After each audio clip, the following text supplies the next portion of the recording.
बहुत देर आप दर्द में रह लिए, कितने डॉक्टर्स को दिखा लिया, एक्सरे करवा लिए, पता भी लग गया कि आपको बहुत सीवियर ग्रेड 4 ऑस्टियोआर्थराइटिस है।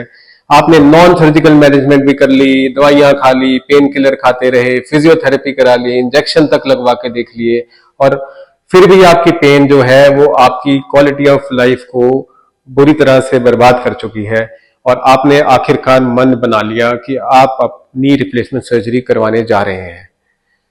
तो क्या आपको अपने केस में डलने वाले इम्प्लांट की ओडेपरेटिंग के बारे में कुछ पता है? ये ओडेपरेटिंग क्या होती है और ये क्यों जरूरी है? हमने तो ये सोचा है कि हम कॉर्पोरेट हॉस्पिटल में सर्जरी करवाएंगे तो वहां तो डलने वाला इम्प्लांट अच्छा ही होगा। हो सकता है ऐसा ना हो।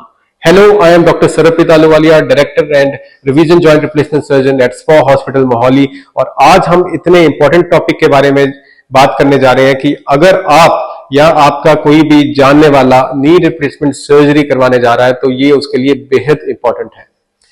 आपको ये जान लेना बहुत जरूरी है कि आपके केस में डलने वाला इम्प्लांट कौन से ब्रांड का है, क्या वो इंटरनेशनल ब्रांड है, उसकी कौन सी वैरायटी है, क्या वो सीआर है, पीएस इम्प्लांट है, क्या उसका सक्सेस और फेलियर रेट है, उसकी आखिर ओडेप रेटिंग क्या है।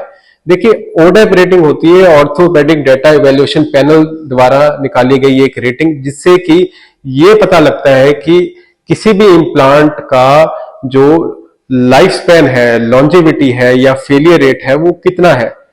कहने में तो हर कंपनी दावा करती है कि हमने अच्छा इम्प्लांट बनाया है और ये बहुत अच्छा चलेगा और हमारा इम्प्लांट बाकी कंपनियों से बेटर है, लेकिन क्या इसका कोई मापदंड है जिससे हम पता लगा सकें इन दावों का सच और झूठ? क्या कुछ ऐसा है कि हम पता कर सकें कि चाहे हर कंपनी दावा करती है लेकिन हमें कैसे पता लगे कि जो अच्छा इम्प्लांट है वो कौन सा है? इसके लिए इंटरनेशनली एक ओडेप रेटिंग होती है जिससे कि ये पता लगता है कि इम्प्लांट्स का फेलियर रेट कितना है। ये बेस्ड ऑन डेटा है और ये इसमें कोई इंडिविजुअल सर्जन का एक्सपीरियंस नहीं है, क्योंकि हो सकता है एक सर्जन को ये लगे कि मेरे डाला हुआ इम्प्लांट अच्छी क्वालिटी का है, लेकिन जब काफी सारा डेटा कलेक्ट होके नेशन वाइड पूरे देश के तौर पे या अक्रॉस मेनी नेशंस कलेक्ट होता है तो डेटा जो सच बोलता है वो एक इंडिविजुअल एक्सपीरियंस से ऊपर होता है।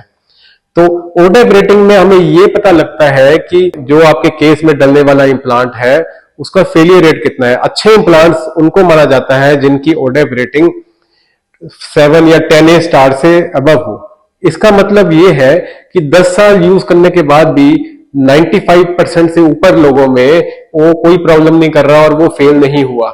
जबकि इंफीरियर क्वालिटी के इम्प्लांट्स वो होते हैं जिनके बारे में हमें या तो कुछ पता ही नहीं है उनका सक्सेस और फेलियर रेट क्या है, या फिर उनकी ओडेप रेटिंग बहुत हाई हो, यानी कि उनका फेलियर रेट जो है वो 5% से ज्यादा हो। तो हमें अपने सर्जन से ये डिस्कशन करने में कोई भी झिझक, कोई भी हिचकिचाहट नहीं होनी चाहिए कि आपके केस में डलने वाला इम्प्लांट जो आपके सर्जन डालना चाह रहे हैं वो कौन से ब्रांड का है और उसकी ओडेप रेटिंग क्या है। बिकॉज अल्टीमेटली आपको उसी इम्प्लांट के सहारे अपनी बाकी जिंदगी बितानी है।